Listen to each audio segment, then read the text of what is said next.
ଅଗ୍ରପୂଜ୍ୟ ପ୍ରଭୁ ଗଜାନନଙ୍କ ଆବାହନରେ ଚଳଚଞ୍ଚଳ ହୋଇଉଠିଛି ବାଲେଶ୍ୱର ଜିଲ୍ଲାର ସହରଠାରୁ ପୁରପଲ୍ଲୀ ପର୍ଯ୍ୟନ୍ତ। ଶାରଦୀୟ ଦୁର୍ଗା ପୂଜା ଭଳି ବାଲେଶ୍ୱର ସହରରେ ଗଣେଶ ପୂଜାର ଗୁରୁତ୍ୱ ବେଶ ବୃଦ୍ଧି ପାଇଛି। ଭାଦ୍ରବ ମାସ ଶୁକ୍ଳପକ୍ଷ ଚତୁର୍ଥୀ ତିଥିରେ ଆଦ୍ୟଦେବ ଗଣେଶଙ୍କର ଆରାଧନା କରାଯାଇଥାଏ।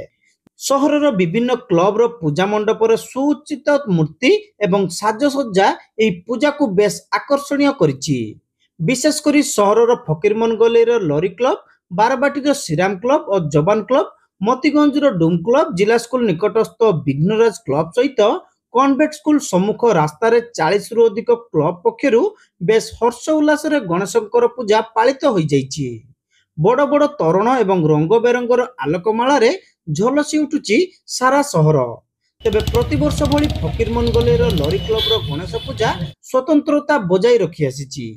ଚଳିତ ବର୍ଷ ଏହି କ୍ଲବରେ 15 ଫୁଟରୁ ଅଧିକ ଉଚ୍ଚତାର ମୂର୍ତ୍ତି ନିର୍ମାଣ ହୋଇଥିବା ବେଳେ ତାହା ଲୋଟସ୍ ଟେମ୍ପୁଲ ଶୈଳୀରେ ନିର୍ମାଣ କରାଯାଇଛି।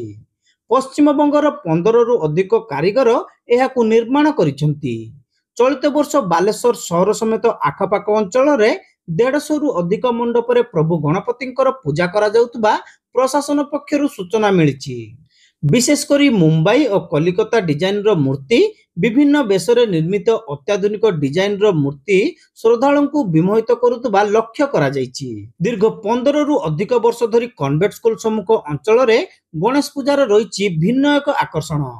ପ୍ରତିଯୋଗିତା ଭିତ୍ତିରେ ମଣ୍ଡପର ସାଜସଜ୍ଜା ସାଙ୍ଗକୁ ଲାଇଟ୍ ଡେକୋରେସନ ସହ ଶ୍ରୀଗଣେଶଙ୍କର ଭିନ୍ନ ଭିନ୍ନ ଡିଜାଇନର ମୂର୍ତ୍ତି ସମସ୍ତଙ୍କର ଆକର୍ଷଣର କେନ୍ଦ୍ରବିନ୍ଦୁ ପାଲଟିଛି। 15ରୁ 20 ଫୁଟ ଉଚ୍ଚତା ବିଶିଷ୍ଟ ଶ୍ରୀଗଣେଶଙ୍କର ମୂର୍ତ୍ତି ଏ ଅଞ୍ଚଳରେ ପୂଜାକୁ ଅଧିକ ଲୋକପ୍ରିୟ କରିପାରିଛି। ସହରର ପାଣିଟାଙ୍କି ଛକଠାରୁ କାଳୀ ମନ୍ଦିର ପର୍ଯ୍ୟନ୍ତ ମାତ୍ର 200 ମିଟର ରାସ୍ତାରେ ପ୍ରାୟ 40ରୁ ଅଧିକ ମଣ୍ଡପରେ ଚାଲିଥିବା ଗଣେଶ ମହୋତ୍ସବ ଦେଖିବାକୁ ଦର୍ଶକଙ୍କର ଭିଡ଼ ଲାଗିଛି। ଦଳ ଦଳ ହୋଇ ଲୋକେ ସନ୍ଧ୍ୟାଠାରୁ ବିଳମ୍ବିତ ରାତ୍ରି ପର୍ଯ୍ୟନ୍ତ ବିଭିନ୍ନ ମଣ୍ଡପର ଠାକୁରଙ୍କୁ ଦେଖିବା ସହିତ ସାଜସଜ୍ଜାକୁ ଉପଭୋଗ କରୁଛନ୍ତି। ଶାନ୍ତି ଶୃଙ୍ଖଳା ରକ୍ଷା ପାଇଁ ଜିଲ୍ଲା ପୋଲିସ ପକ୍ଷରୁ ମଧ୍ୟ ବିଭିନ୍ନ ପଦକ୍ଷେପ ନିଆଯାଇଛି। ବିଶେଷ କରି ଟ୍ରାଫିକ ନିୟନ୍ତ୍ରଣ ପାଇଁ ରାସ୍ତାର ବିଭିନ୍ନ ସ୍ଥାନରେ ପୋଲିସ କର୍ମଚାରୀ ନିୟୋଜିତ ହୋଇଥିବା ଲକ୍ଷ୍ୟ କରାଯାଇଛି। ଅନ୍ୟପକ୍ଷରେ ପ୍ରତିଯୋଗିତା ଭିତ୍ତିରେ ହେଉଥିବା ଏହି ପୂଜାରେ ଶବ୍ଦ ପ୍ରଦୂଷଣ ରୋକିବା ଉପରେ ପ୍ରଶାସନ ପକ୍ଷରୁ ଅଧିକ ଗୁରୁତ୍ୱ ଦିଆଯାଇଛି। ସାଇଲେଣ୍ଟ ଜୋନ୍ ଭାବେ ଚିହ୍ନଟ କରାଯାଇଥିବା ବେଳେ ଡାକବାଜି ଯନ୍ତ୍ର ନ ବଜାଇବା ପାଇଁ ପ୍ରଶାସନ ପକ୍ଷରୁ ପୂଜା କମିଟିର କର୍ମକର୍ତ୍ତାଙ୍କୁ ନିର୍ଦ୍ଦେଶ ରହିଛି। ଏନେଇ ନିକଟରେ ହୋଇଥିବା ଶାନ୍ତି କମିଟି ବୈଠକରେ ସ୍ୱତନ୍ତ୍ର ନିର୍ଦ୍ଦେଶନାମା ଜାରି କରାଯାଇଥିଲା।